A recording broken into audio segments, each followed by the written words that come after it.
elementi che verrà riprodotta, verrà utilizzata moltissimo nei cicli pittorici, anche come messaggera di moltissimi, diciamo, insegnamenti, e dico questo proprio perché Venere avrà una molteplice funzione comunicativa. La figura di Venere. Venere associata alla bellezza, abbiamo detto, quindi la dea più bella tra le belle, e mi viene in mente il famoso concetto, no, anche della gara sulla bellezza e della vanità, che porta ad una vera e propria disputa tra le dee più importanti, diciamo, quindi Venere, chiaramente, Era, che aveva un grandissimo potere in quanto figura, diciamo, sposa e chiaramente nello stesso tempo anche dominatrice, e chiaramente anche Era. E quindi conseguentemente abbiamo anche la figura di Atena, della dea dell'intelligenza. Venere vince spesso. Venere è colei che ha la facoltà di poter decidere anche del suo amore, della sua corporeità, ed è un elemento sicuramente che viene ben descritto in moltissime opere. Mi piaceva iniziare con queste parole. Fra gli esseri non v'è alcuno che sappia sfuggirle, né fra gli dei beati, né fra gli uomini mortali. Perché dico questo? Perché vedete, è qui il nocciolo della questione. Nessuno poteva sfuggire a cotanta bellezza, a cotanto fascino, perché associata alla figura di Venere c'è sicuramente la parola fascino, attrazione. Di idee meravigliose, immortali, descritte in moltissimi modi, ce n'è molte, ma la caratteristica di Venere è quella di avere una profonda capacità attrattiva, una profonda capacità sensuale, che portava dei e uomini a cadere al suo volere. Ed ecco qui che subentra poi l'immagine di Venere come una figura femminile che riusciva ad ammaliare, che riusciva a stimolare i sensi attraverso la sua corporeità, attraverso la sua bellezza, che era sopra il mondo. E dice il testo: e turbò perfino la mente di Zeus, che gioisce del fulmine e che è il più grande. Ecco, cosa vuole intendere questa frase? Vuole intendere che perfino il Dio più potente fra gli dei, che era dominatore dei cieli, che era dominatore coi suoi fulmini, dominatore degli uomini, non rimase assolutamente diciamo distaccato da tanta bellezza. Venere è anche l'esaltazione della femminilità. Non a caso in molti elementi Venere fuoriesce dal mare e è su di una conchiglia, la conchiglia che racchiudeva chiaramente la perla, un qualcosa di prezioso. Attenzione che poi la perla la ritroveremo come elemento decorativo femminile, perché tutto ha un filologico e tutto ha una simbologia. La perla, infatti, anche in ambito veneziano, in ambito veneto, proprio di acconciature, poi le andremo a studiare proprio le acconciature dei dipinti, erano spesso migliorate, sicuramente rese ancora più preziose attraverso l'uso delle perle. E poi anche la gioielleria.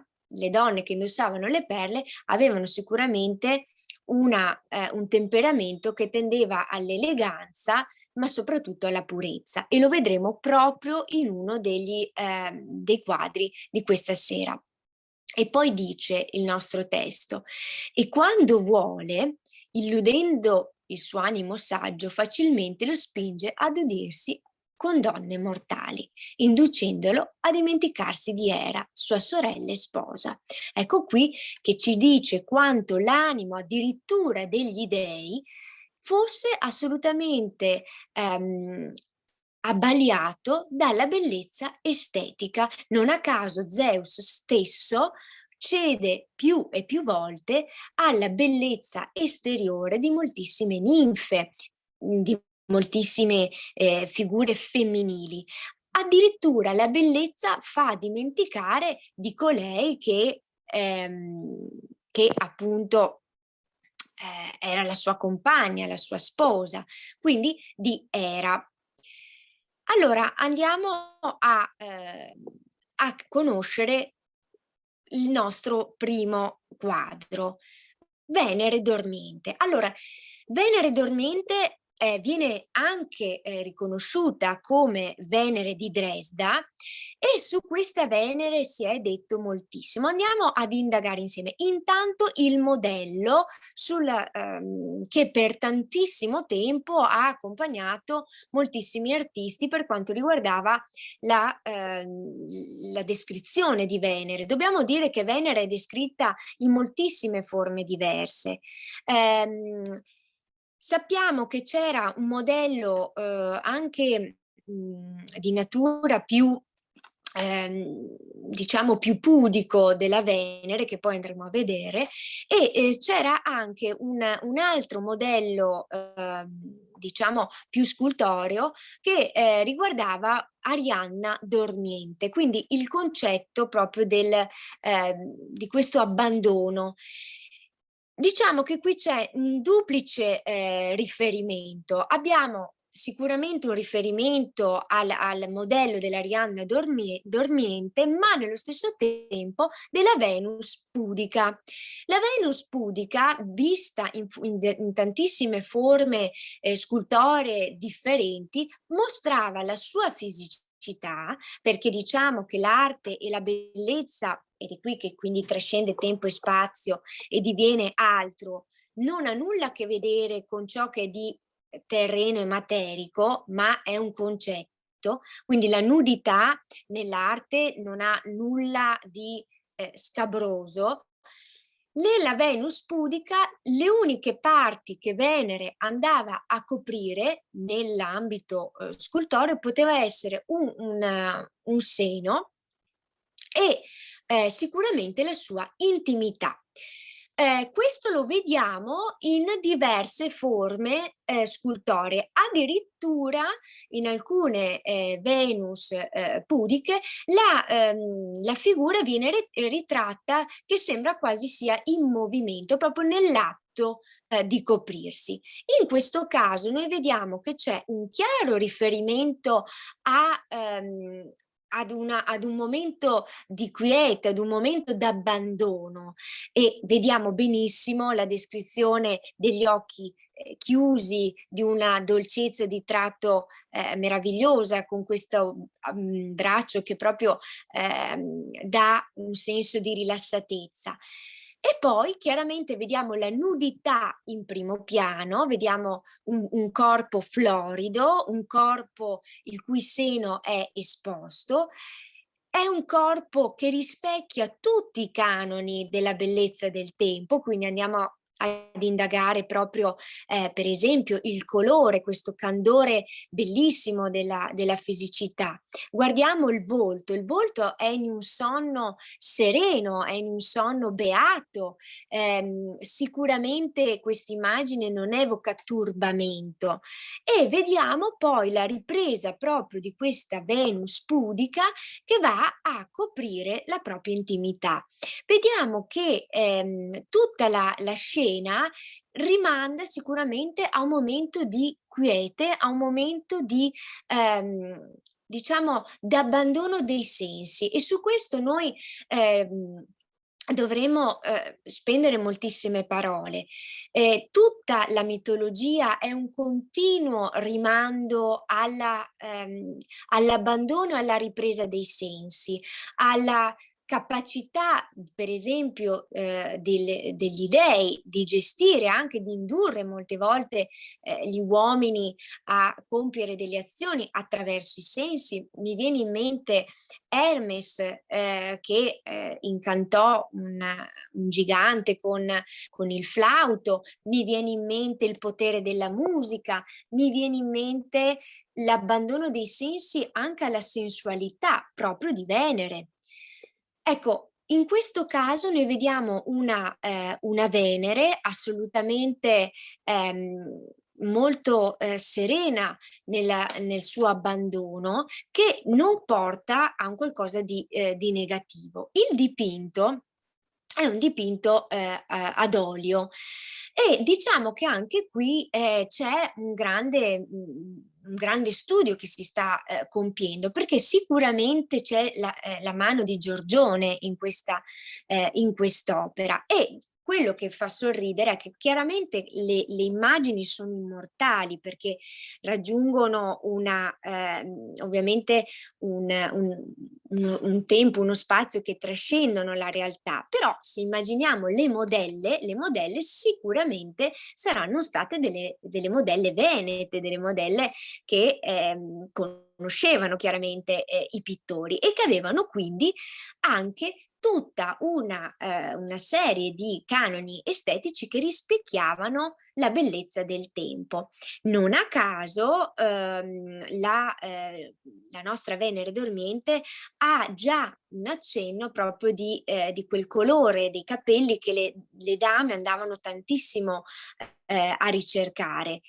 Difatti, con l'andare del tempo, proprio a Venezia si svilupperà tutta una serie di studi sul capello, sull'estetica, che prevedeva anche tutta una serie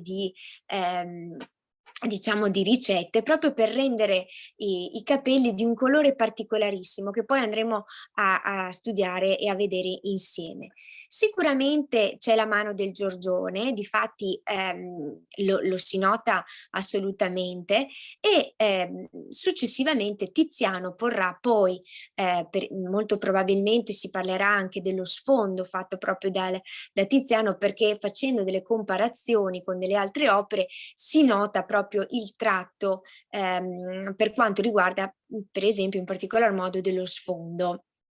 Ecco, questa Venere che voi state vedendo non guarda lo spettatore, e ho voluto proprio porre due Veneri venete, come piace chiamarle a me, che hanno due volti che però hanno un'espressività completamente differente. Perché dico questo? Perché quando noi andiamo a leggere, e dico leggere perché bisogna interpretarlo, bisogna capirlo, entrare dentro un quadro, dobbiamo anche comprendere l'espressività dei nostri protagonisti. Allora, nella Venere dormiente, se noi andiamo a guardare ciò che ci trasmette, a ciascuno di noi l'opera può trasmettere qualcosa.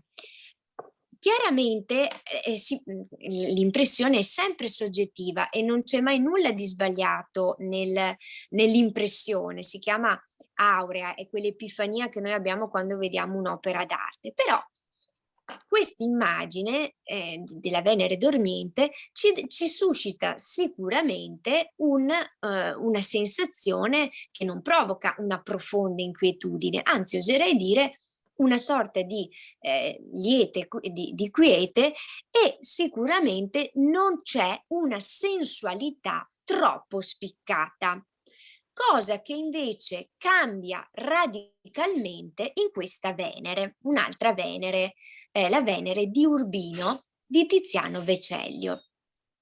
Allora, la Venere di Urbino è una Venere che ha una storia molto particolare.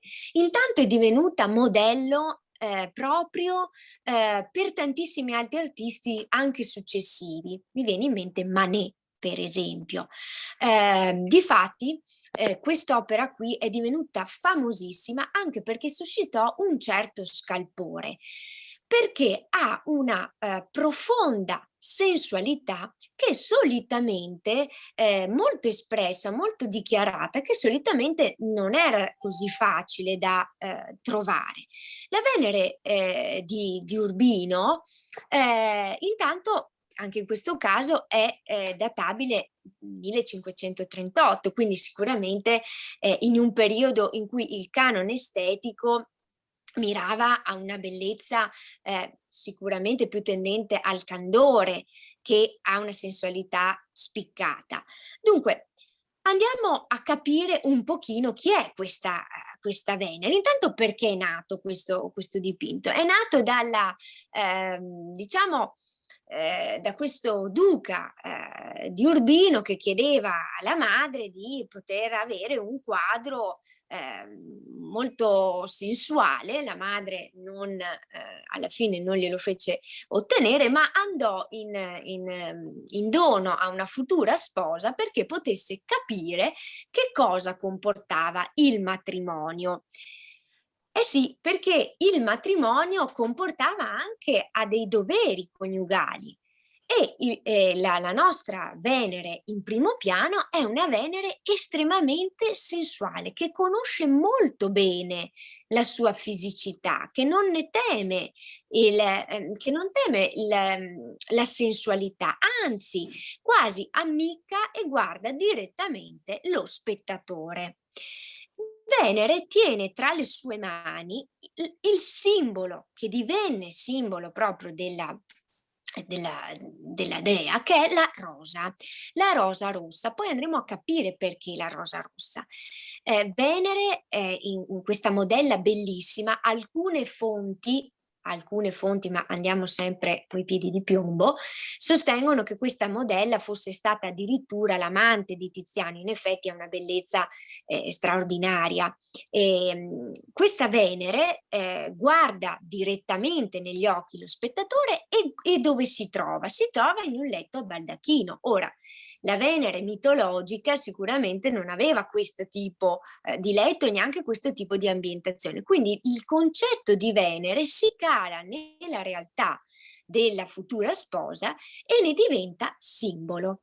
Venere diventa simbolo della futura sposa, diventa simbolo della sensualità, di quell'elemento fondamentale all'interno del matrimonio, che era l'unione fisica anche coniugale, e tiene tra le sue mani che cosa? La rosa. La rosa che è un fiore bellissimo, ma come sempre ogni fiore tende ad appassire e quindi il concetto è anche quello dell'esaltare la bellezza e la giovinezza, perché è proprio un momento che può passare.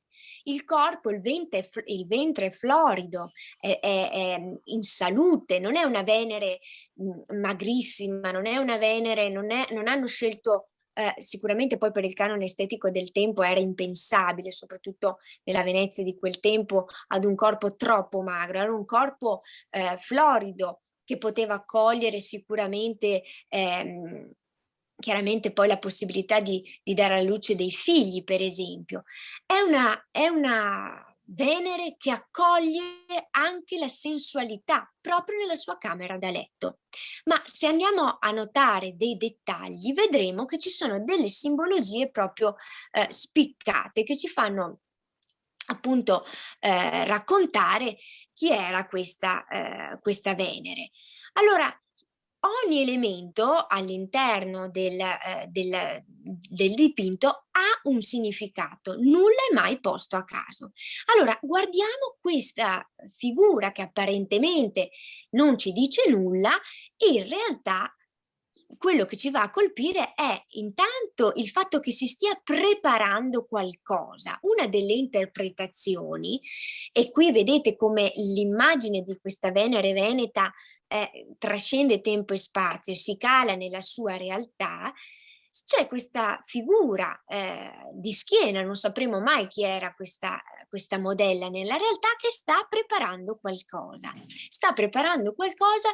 di molto importante, perché se noi avvaloriamo la teoria cosa che le fonti ci testimoniano, che questo quadro fosse poi stato preparato proprio per una futura sposa.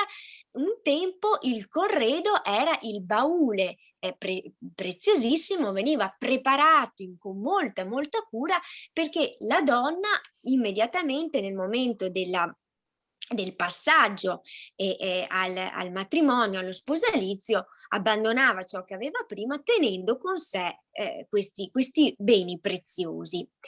Notiamo tra l'altro la grande presenza al femminile. Tutti gli elementi che sono presenti in quest'opera sono tutti elementi femminili, proprio per un'esaltazione di questa dimensione della bellezza, una bellezza che è prettamente legata alla figura della donna, no? Soprattutto se si pensano alle spose, le spose sono spesso le protagoniste, no? Degli sposalizi.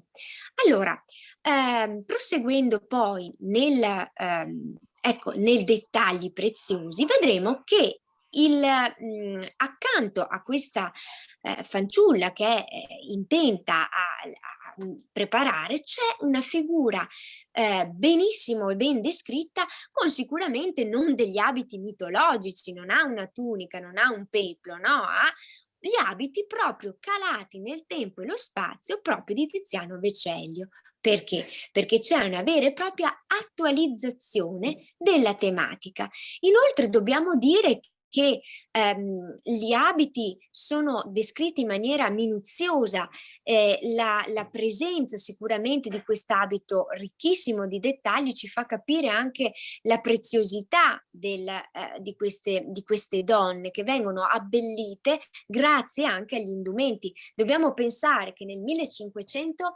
Venezia aveva un'attenzione enorme per tutto quello che erano le stoffe, per esempio, per tutto quello che era anche il nuovo, perché Venezia sappiamo che si apriva moltissimo agli scambi, alle possibilità di avere anche delle materie preziose che sicuramente altri luoghi non potevano ricevere. Vediamo inoltre la descrizione anche della acconciatura. Le acconciature diventano sempre più elaborate. Ma andiamo a vedere quanti elementi e quanti dettagli ci sono proprio all'interno del nostro dipinto. Pensiamo che c'è un vero e proprio linguaggio, un linguaggio che ci racconta una pianta che ha una storia antichissima, e questa pianta è il mirto. Il mirto in moltissime opere viene associato proprio al momento dello sposalizio. Difatti, se noi andiamo a prendere un'altra opera molto famosa che si intitola Dame veneziane di Vittore Carpaccio, vedremo uno degli elementi che è proprio il mirto, ma più e più volte il mirto viene associato non soltanto spesso e volentieri accostato a Venere, ma anche proprio al momento dello sposalizio.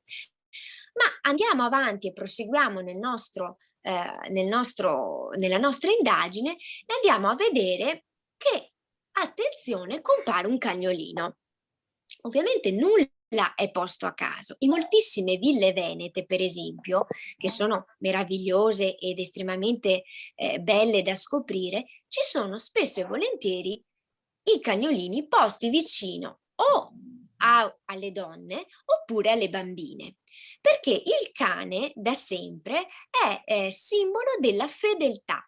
Allora, che cosa ci vuole raccontare questa Venere? Che sì, bisogna avere una sensualità anche spiccata nello sposalizio, che sì, è necessario essere sicuramente belle, preparate, curate, ma attenzione, sempre solo per lo sposo, quindi avere sicuramente un'attenzione al concedersi solo e soltanto in maniera fedele. Perché in molte ville venete i cagnolini vengono posti vicino alle bambine che sono vestite per esempio da piccole donne? Perché fin dalla tenera età le bambine dovevano essere educate a divenire delle future mogli delle future dame, e quindi, non essendoci la dimensione dell'infanzia, perché verrà scoperta molto più tardi, le bambine venivano assolutamente educate già con una mentalità volta o a intraprendere diciamo il rapporto con il futuro sposo, oppure con tutta un'altra formazione dedicarsi alla fede. E in molti dipinti, in molte opere, vengono accostate delle simbologie in base anche al destino di queste fanciulle. Vediamo ora, capiamo un pochino la bellezza di questo volto. La bellezza di questo volto che ci porta a immaginare che questa modella fosse di una bellezza davvero unica. Guardate gli occhi, sono descritti perfettamente. La conciatura è unica nel suo genere, molto elaborata. Questo biondo che ha delle punte di rosso e nello stesso tempo ha diciamo una tonalità molto particolare, era una delle tonalità che venivano più ricercate nella Venezia del tempo. Guardate, questo capello mosso, i capelli sono sempre lunghi, le dame portavano i capelli lunghi, era un simbolo di estrema femminilità, e poi c'è questa treccia che avvolge proprio il capo ed ha degli elementi preziosi che la rendono davvero bellissima. Vediamo poi delle labbra pronunciate, messe in evidenza, il candore è ben equilibrato anche come colori, non c'è pallore, ma c'è un candore che è diverso. Le guance vengono sottolineate da un lieve rossore. In realtà nel tempo le dame veneziane cercarono spesso di trovare degli escamotage per avere una pelle molto bianca, ma sicuramente non troppo pallida. Quindi cercare la tonalità perfetta della pelle era veramente una delle ricerche che le dame veneziane facevano di più. Vediamo poi la perla, come vi dicevo, che diventa simbolo anche di oreficeria, proprio di una bellezza candida, pura. La perla è preziosa. Una perla può stare anche su un corpo nudo e lo rende subito molto molto più elegante, molto più prezioso. Difatti Venere non è abbellita da drappi, non è abbellita da un vestito vistoso, perché la sua bellezza è già esteticamente perfetta così com'è, e quindi la nudità viene assolutamente esaltata attraverso la sua essenza.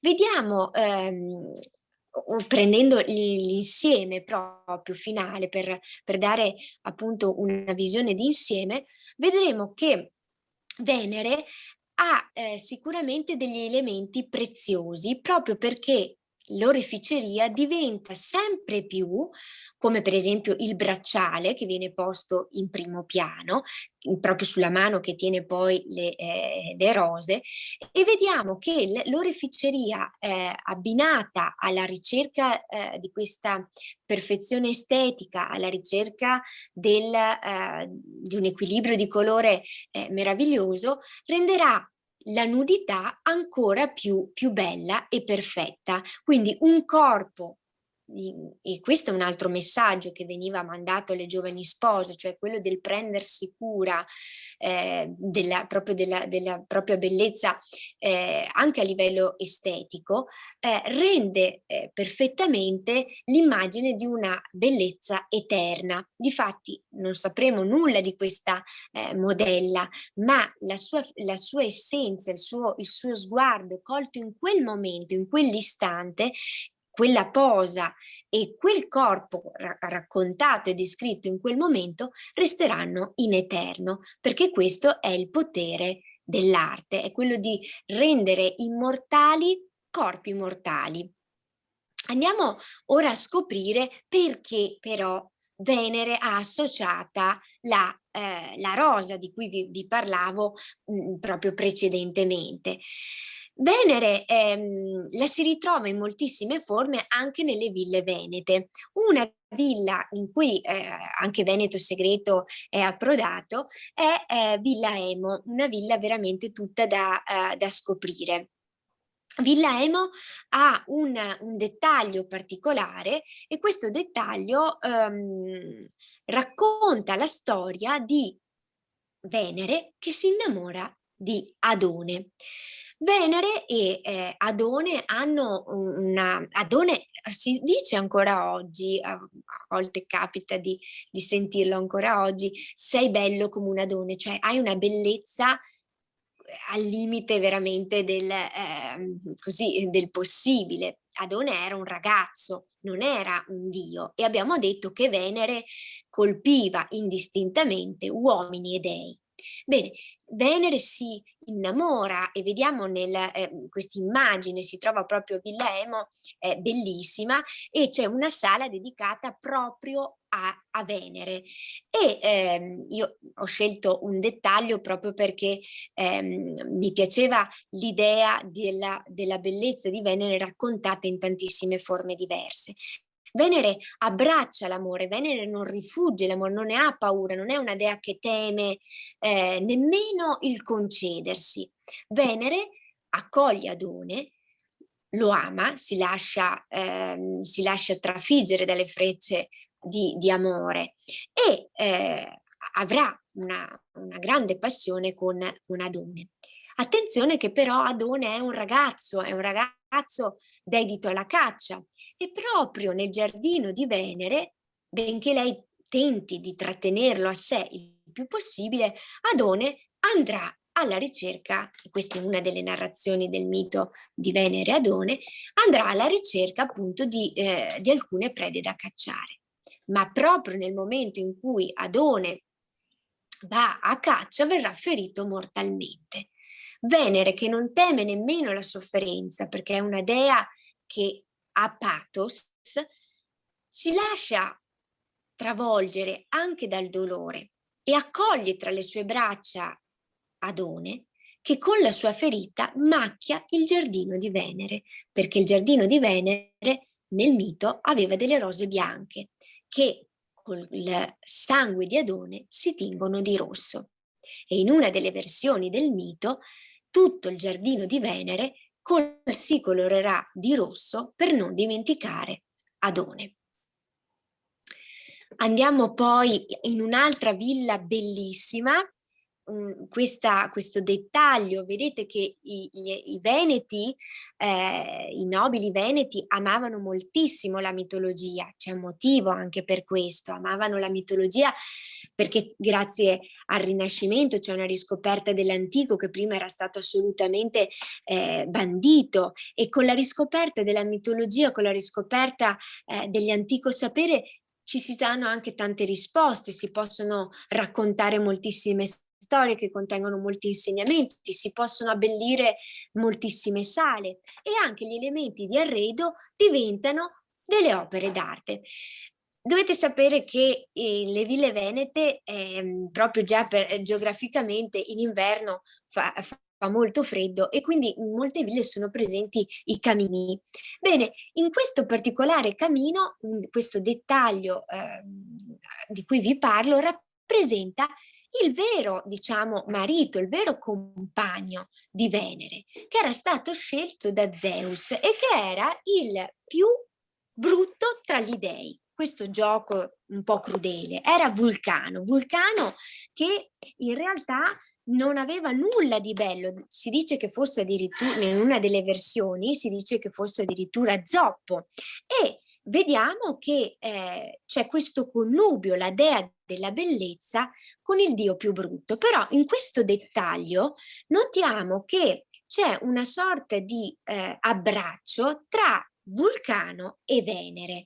Vulcano che era il fabbro degli dei, quindi sicuramente un dio legato ad una profonda, alla profondità tra l'altro della terra, proprio perché lui stava molto nascosto, mentre Venere stava nella luce. E vediamo quindi questo particolare connubio tra la bellezza, quindi il simbolo, la simbologia della bellezza, e Vulcano, che è era il dio che sicuramente di bello aveva ben poco. Ma anche qui dobbiamo tornare all'equilibrio, andiamo a un concetto filosofico del doppio, dove c'è un qualcosa di bello, a volte si accosta un qualcosa di brutto ed è sempre una simbologia che ritorna. Concludo il nostro incontro leggendovi alcune parole che per me sono meravigliose. Venere, stella della sera, riporti quanto disperse l'alba lucente, porti la pecora alla capra, alla madre riporti la figlia. Con questo io vi ringrazio e vi saluto. Vi ringrazio immensamente per avermi ascoltato e tenetevi sempre aggiornati sulla pagina di Veneto Segreto perché abbiamo in mente tantissime cose da fare assieme. Grazie, grazie a tutti.